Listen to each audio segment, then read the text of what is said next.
আজকে রান্না করতে আমার কি যে ভালো লাগতাছিল তা মাত্র তোমরা ভিডিও দেখলেই কইতে পারবা। কেননা আমি রান্তাছি আমার খুব পছন্দের রান্না। তো এদিকে কিন্তু আমি আবার বাটা মশলা দিয়ে সেটা রান্না করতেছি, পাটার মধ্যে মরিচ বাটা করতেছি কইরা তারপরে আজকে রান্না করুন। Hi hello everyone, welcome back to my channel Surajit Mahi ব্লগে সবাইকে স্বাগতম। নতুন একটা দিনে ওয়েলকাম জানাইয়া আজকের আমার ব্লগ শুট শুরু করতেছি। এখন সময় বাজে ঘড়িতে মাত্র 8:30। তো আজকে খুব সকাল সকালই ঘরে রান্না বসাইছি, তবে ঘরে ভাত নামাইছি। ভাতটা রান্না করে আয়া পড়ছি আমি আমার বাইরে, আমার পছন্দের জায়গা, যেই জায়গাটা আমার চুলার রান্নার মধ্যে আমি রান্না করি। তো এই জায়গাতে কিন্তু আয়া পড়ছি দেখো। আর আমি কিন্তু সব সবজি কাটাকাটি কইরা একদম রেডি কইরা তারপরেই চুলাটা ধরাইছি। তাহলে কি হয়, চুলার রান্নাটা খুব তাড়াতাড়ি হয়। তো দেখো কড়াইয়ের মধ্যে দিয়ে দিলাম তেল। তো এখন রান্না করুম আমি মাছের তেল। তো শর্ট ভিডিওতে তোমরা দেখতেই পাচ্ছ মাছের তেলটা না অনেক পরিমাণ তেল আছিল মাছের তেলটার মধ্যে। তো আমি জাস্ট শুধু আলু বেগুনগুলি আগে ভাজা তারপরে মাছের তেলটা দিয়ে রান্না করছি। তো তোমরা কি এরকমভাবে রান্না করোনি বা এটার মধ্যে কি কোনো সম্বাস দৌনি, এটাও কমেন্ট করো।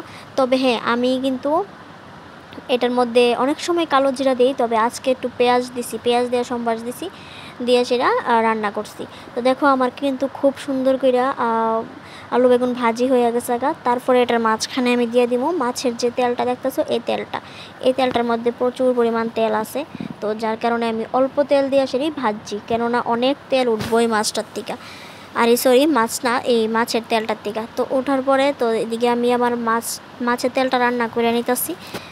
আর আমরা বাড়িতে মাছের তেল সবাই খাই, তবে আমি এতটা পছন্দ করি না, যদি কিনা আমার ভালো লাগে মাঝে মধ্যে আমি খাই, তবে সবসময় আমি খাইতে পারি না।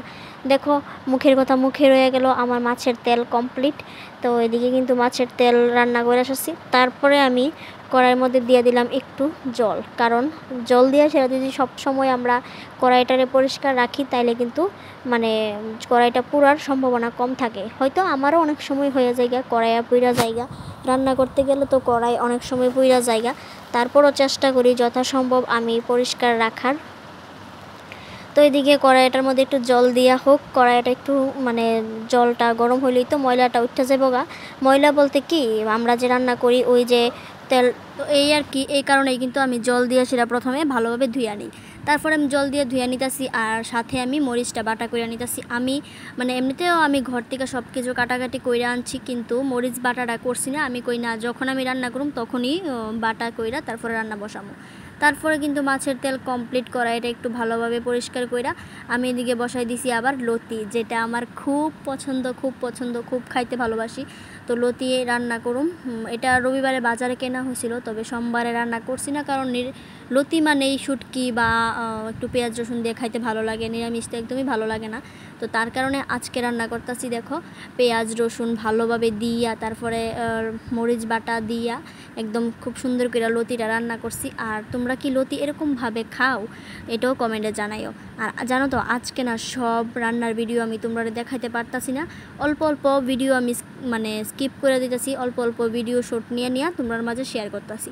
তো দেখতেই পাচ্ছ ওইদিকে অল্প একটু মাছ আছিল, ওই মাছটাও আমি রান্না করছি। আর সব শেষে রান্না করছি শুটকির তরকারি, আলু বেগুন টমেটো দিয়ে সেটা একটু শুটকির তরকারি রান্না করছি। মোবাইলে একটু প্রবলেম হইতেছে, যার কারণে আমি সব ভিডিও তোমার মাঝে শেয়ার করতে পারতাছি না। এটা কিন্তু আমারও ভালো লাগতেছে না, তবে চেষ্টা করুম সব সময় সব ভিডিও দেওয়ার।